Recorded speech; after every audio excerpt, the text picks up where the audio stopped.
This content is for self-awareness and educational purposes only.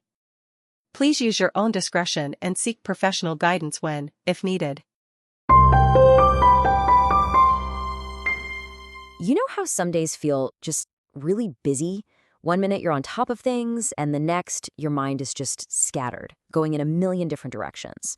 Well, this explainer is all about finding a simple, really gentle way to come back to the present moment, one tiny step at a time.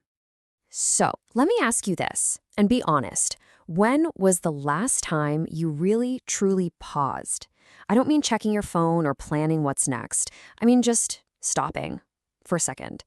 It's probably been a while, right? And that's exactly what we're going to get into. Now, we're not talking about needing an hour to go meditate on a cushion somewhere. The whole idea here is what we're calling a mindful moment. It's just a simple, gentle pause. And the best part? It literally takes a breath or two. That's it. It's about finding a little bit of calm right in the middle of the chaos, not waiting for the chaos to end. So let's start with the easiest way in, your own body. Our minds can be all over the place, but our bodies, they're always right here, right now. So reconnecting with those physical feelings is such a powerful way to ground ourselves.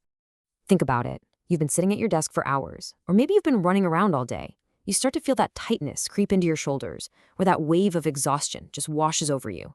That's your body trying to get your attention. And here's how you can listen. What's so amazing about these is how simple they are. Just gently roll your shoulders, stretch up, and just let out a sigh. You can feel that released almost instantly. And the jaw clenching thing, so many of us do that without even realizing it. These are just immediate physical reset button. And we all know this feeling too, right? Where you're mentally just jumping from task to task and you feel like you're not fully present for any of it. It's like you're kind of floating through your own day, just completely disconnected. This is how you reconnect. Just feel your feet on the floor. Seriously, try it right now. Wiggle your toes. These little things totally anchor you. They tell your nervous system, hey, we're stable, we're supported right here. And rubbing your hands together to feel that warmth, that's another great sensory trick that pulls you right back into your body. Okay, so once we've got the body grounded, it's a whole lot easier to deal with all the noise that's happening upstairs. Let's look at how we can calm the mind. A crowded mind can feel like a room where everyone is talking at once. You've got your to-do list shouting over here, a little worry whispering in the corner, and some old memory just replaying on a loop. It is absolutely exhausting. So how do you quiet that room? Well, you don't try to silence everybody at once. Instead, you just gently shift your focus. Taking 3 slow breaths as your anchor. Then, you start to engage your senses with the world outside your head. What's one sound you can hear? What's the exact color of that thing over there? See, it's not about ignoring your thoughts. It's just about giving your attention something else to do for a minute. Oh, I love this because it gives us a direct, really kind response for specific feelings. So instead of fighting off your anger, you just name it. You just say to yourself, okay, this is irritation. When sadness hits, you literally give yourself a hug. For worry, just placing a hand on your chest can be so soothing. These aren't about fixing the feeling, they're about gently acknowledging it. And this just shows you the power of naming what's going on inside. You don't have to write a whole journal entry, just one word. Anxious, calm, tired. Taking that big, messy feeling and shrinking it down to a single word, it can make it feel so much more manageable. It really takes away some of its power. Okay, so we've got these tools for our bodies and our minds, but how do we actually remember to use them? The secret is to weave them into the stuff you're already doing all day long.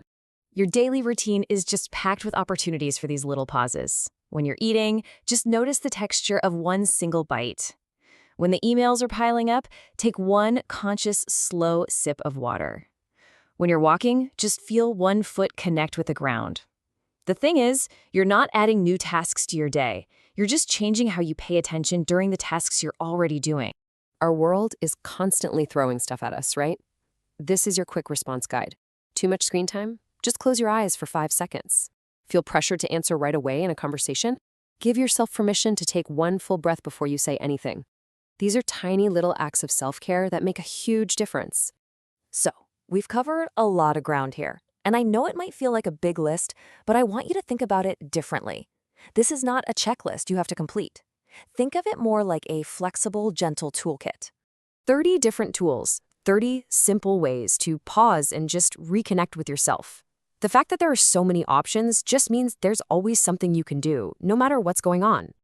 And this, right here, is the most important thing to take away from all of this.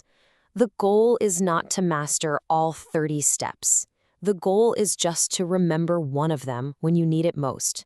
One deep breath, one conscious step, one moment of feeling your feet on the ground. That's it. That is the entire practice.